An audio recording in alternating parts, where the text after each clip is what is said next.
Ici Alexa pour Rebelle News. Je me trouve présentement à Trois-Rivières parce qu'aujourd'hui, le Parti conservateur du Québec va lancer la campagne estivale. Donc, M. Duhaime est ici pour rencontrer plusieurs de ses supporters.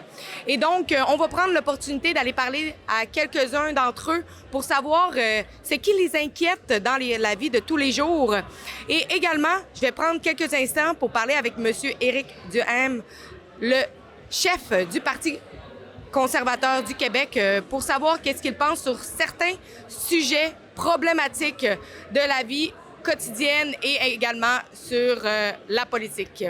On va accueillir un homme intègre, un homme qui n'a pas peur de se battre pour ses convictions, un homme qui n'a pas peur de se battre pour nos droits, pour nos libertés, un homme qui se tient debout, qui veut un Québec digne de nos ancêtres. Voici notre chef, le chef du Parti conservateur du Québec, le prochain premier ministre du Québec.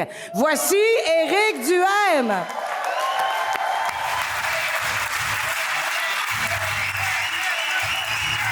Mais ce soir, je m'intéresse à savoir c'est quoi les plus grandes inquiétudes des gens en ce moment concernant ce qui se passe. Bien, je dirais que le niveau économique, là, c'est probablement l'aspect qui, en tout cas de notre côté, là, pour je dirais ma génération, tu sais, la première maison, les hypothèques, qu'est-ce que ça va donner, l'économie, qu'est-ce qui va avoir l'air. C'est la grosse inquiétude. Que François Legault retourne au pouvoir, c'est ma plus grande inquiétude. Pensez-vous que M. Duhaime est la meilleure personne pour régler peut-être la situation?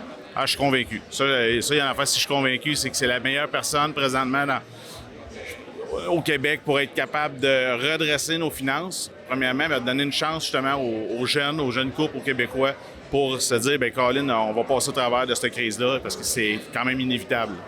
De ne pas avoir le choix. Moi, je suis ici en ce moment parce que je crois en Éric Duhaime, parce que c'est le seul homme politique présentement qui laisse le choix aux citoyens, justement. Et je me sens importante parce que dans les 2 dernières années, c'est ce que je déplore du gouvernement, c'est qu'on a menacé, on a imposé et la démocratie, c'est ce qu'il y a de plus précieux pour un peuple. Puis je suis ici pour ça, parce que je crois en Éric Duhaime, puis je crois en ses convictions politiques. On a besoin vraiment d'avoir un système de santé adéquat pour nous soigner. À l'âge qu'on est rendu, on a besoin d'avoir quelque chose demain pour prendre soin de nous. Puis là, ça n'a pas l'air d'être parti pour ça. Il y a des gens qui sont au pouvoir puis qui essayent de nous enlever nos droits. Fait que ça, on n'en veut pas non plus. La démocratie, c'est la chose que M. Legault n'aurait jamais dû toucher.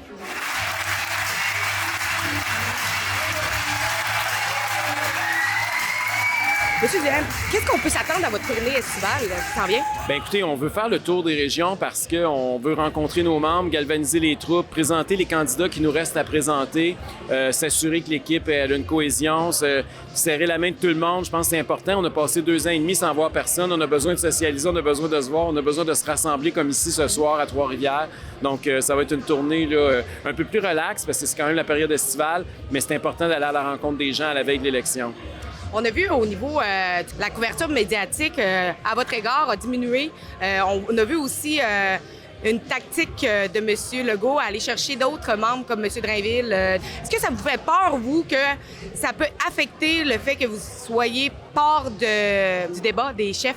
Non. D'abord, le débat des chefs, il y en a 2. Il y en a un à Radio-Canada où on a été déjà invité inconditionnellement. Pour ce qui est de celui à TVA, la seule condition, c'est qu'il faut être à 10 % dans les sondages au mois d'août. On a confiance qu'on va tenir, on va être à beaucoup plus que ça. Donc, ça ne fait pas peur. Mais ce qu'on voit effectivement, c'est que M. Legault courtise de plus en plus un électorat souverainiste et péquiste. Et là, on voit clairement la stratégie de vouloir étouffer le PQ puis de vouloir amener ça à la CAQ, de faire la CAQ du PQ 2.0. Et ça devient de plus en plus clair comme stratégie, là. Le cul-de-sac, là, c'est de s'enfermer dans le faux dilemme entre souverainistes et fédéralistes, alors qu'il y a une 3e voie.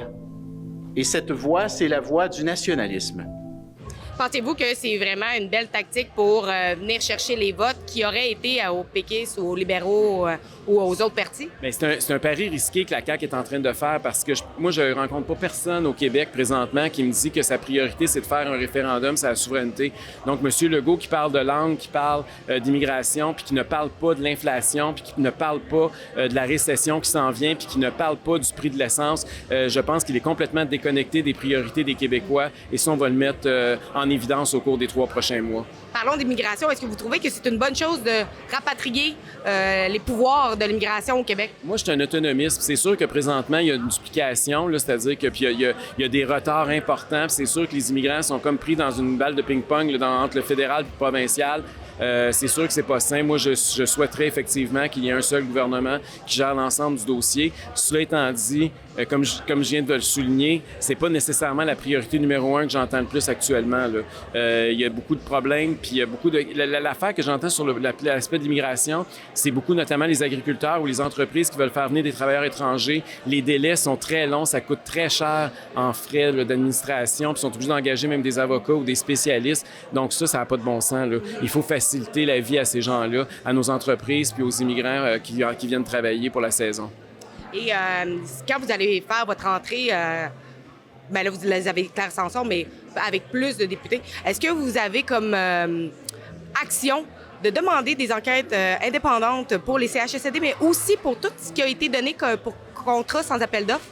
C'est sûr que c'est inacceptable ce qui s'est passé au Québec. Puis vous savez comme moi que ça va continuer encore jusqu'au 31 décembre prochain. On est encore en état d'urgence sanitaire, encore des contrats de gré à gré qui vont être honorés jusqu'à la fin de l'année. Il va devoir y avoir une enquête, que M. Legault le veuille ou non. Il va y avoir une enquête d'abord sur les 6 000 morts dans les institutions dont le gouvernement du Québec avait la responsabilité avec nos personnes âgées. Et deuxièmement, sur les milliards de dollars. On ne parle pas de quelques milliers de dollars, là, des milliards de dollars donnés en contrats sans appel d'offres.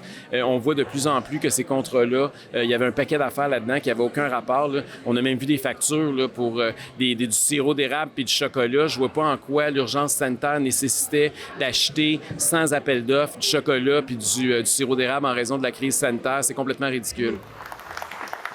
Il y a quelque chose de scandaleux présentement. Quand vous allez là, au coin, là, puis vous allez au Shell ou au SO, puis que vous mettez de l'essence à 2,25 le litre, bien, plus le prix est élevé, plus vous donnez des taxes à François Legault, puis plus votre portefeuille diminue. Fait que pendant que vous vous appauvrissez, François Legault, il s'engraisse. Puis ça, c'est scandaleux. Il profite de la hausse des prix de l'essence pour engraisser les coffres de l'État. Ça n'a plus aucun sens. Il faut faire comme en Ontario, comme en Alberta, comme un paquet d'autres provinces au Canada où les gouvernements conservateurs ont baissé les taxes. Bien, le 3 octobre, on va en avoir un gouvernement conservateur, nous autres aussi, de baisser les taxes. Donc, le 3 octobre prochain, les gens iront aux urnes.